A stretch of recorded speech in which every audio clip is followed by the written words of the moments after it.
This is the Orderflows market review for Monday, May 16, 2016. My name is Michael Valtos. I'm the founder of Orderflows.com. First, a brief disclaimer. This presentation is for educational and informational purposes only and should not be considered a solicitation to buy or sell a futures contract or make any other type of investment decision. Futures trading contains substantial risk and is not for every investor. An investor could potentially lose all or more than the initial investment. Risk capital is money that can be lost without jeopardizing one's financial security or lifestyle. Only risk capital should be used for trading, and only those with sufficient risk capital should consider trading. Past performance is not necessarily indicative of future results. Okay, so Monday was kind of a quiet day, actually, even though I had a big run up. It was a holiday in Europe. It was Whit Monday, which is like the 50th day after Easter, sort of the finalization of the Easter holidays. So mainland Europe was mostly on holiday, even though the futures were open in Germany. Trading was very, very quiet. And as a result, you saw S&Ps most of the morning in a very tight range. However, once the German markets, technically officially closed, we started to get a nice rally in the S&Ps.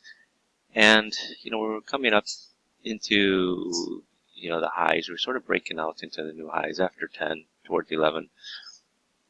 And, you're starting to see some signs of life really picking up. You're seeing the multiple imbalances in the bars. You're taking out the highs with the imbalances. You got, nice positive deltas. You hit this high here around 11. You've got very strong negative delta.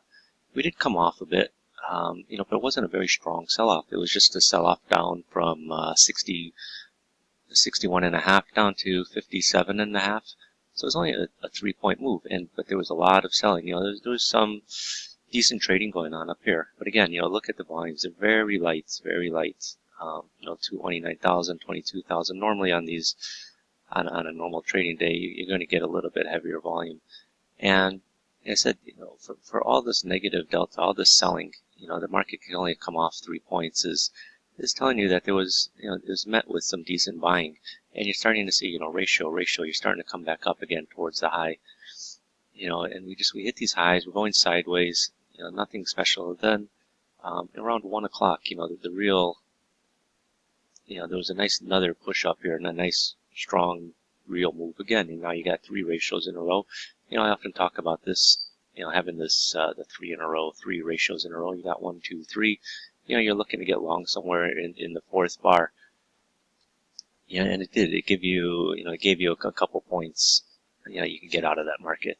Again, it's Monday. It was a very quiet session. Really, if you're looking to get, a lot more out of it, I think that's being very optimistic. It did go sideways here and go higher up, but realistically, you're getting along somewhere in this 4th bar, around 4.5, even 5. You could take it up to 7. We do go sideways before going back up, but still, I think 2 points was realistic. But then, we hit this high here at 68.5, and you got a divergence. You've got, a strong negative delta. You don't have the ratio. Just like earlier, you hit this high here at 139. You have a divergence, but you don't have a ratio. I always, the ratios are the blue numbers. I always say look for those. Ideally, you'd like to get it in the bar where you have the divergence, but if you get it in the bar afterwards, to me, it's still very strong. So, it's this 2-bar setup, your divergence, your ratio in the next bar. And, to make it more attractive in this bar here, you have a stack selling imbalance, and it's a stack selling imbalance right off the high, which, I like to take them in context of the market. If I could get a selling imbalance off the high, it's telling me that, this high is being rejected, sellers are coming in, and they're pushing the market lower. And to even add to it, you have this nice big fat selling imbalance, 3195. I often talk about, have a number, an imbalance, in your head of a strong imbalance number. Now, it comes on the heels of this previous big buying imbalance, 5,000. And again, 5,000 is a number I like. However, it's right on the high. If I'm taking a big imbalance in a bar, I take it in context of the market. Yes, I expected to go higher. In this case, it didn't. But it's right on the high, so it's not uncommon to see us, coming into the high level and have a big imbalance. I said, if I'm looking to buy on a big buying imbalance, I'd rather take it lower on the day's price levels rather than right at the high. That's why this one is more appealing to me. It said you hit the high, coming off, bam, you get a big selling imbalance in there. So you have this two-part structure: the divergence, the ratio, the stack selling imbalance, the big individual imbalance, and if the market comes off, for a nice little trade, you can get 2 or 3 points out of it. At this time, it's sort of coming into the cash close in here around 5 o'clock, where we just sort of go flat. So I said it was kind of a tough day to trade because I said volume was lighter than normal with the holiday in Europe. So and it's Monday, and Mondays tend to be generally quite quiet. Now the other thing, real quick, couple, and this is a daily bar chart here.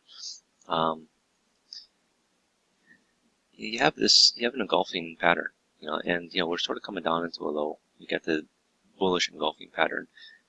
I had talked about this in the room yesterday when we were trading, below 50.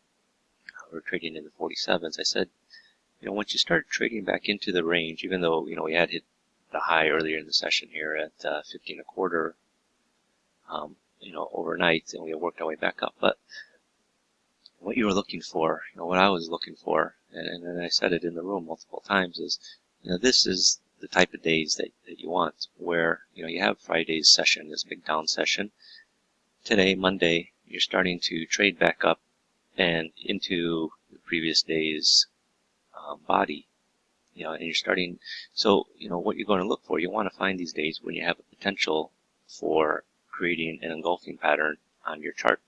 So, and I was saying, if you could get, if you have the reason to be getting along, somewhere in here around 49.50, because that's where we were trading at the time, you have your potential. If it's going to be an engulfing pattern, get all the way at least up to 60, which is the top here of the body of this previous candle.